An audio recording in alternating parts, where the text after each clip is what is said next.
ইসলামী শ্রমিক আন্দোলনে শাখা কল্যাণ হাতে হাত থেকে যোগদান করছেন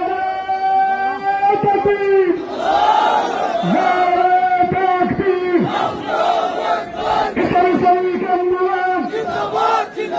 ইসলামী যুব আন্দোলন ইসলামী ছাত্র আন্দোলন সব শাখার পক্ষ থেকে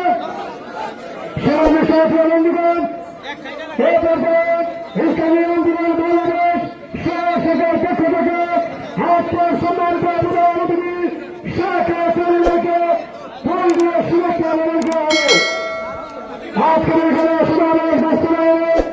সাংবাদিক বন্ধুগণ, প্রশাসনের ভাইরা, সংগ্রামী সহযোগিতা বন্ধুরা, সম্মানিত বাজারবাসী সবাইকে প্রাণ ভরা আন্তরিক শুভেচ্ছা জানাচ্ছি। আলহামদুলিল্লাহ 13 আগামী 26, 27, 28, 29 অক্টোবর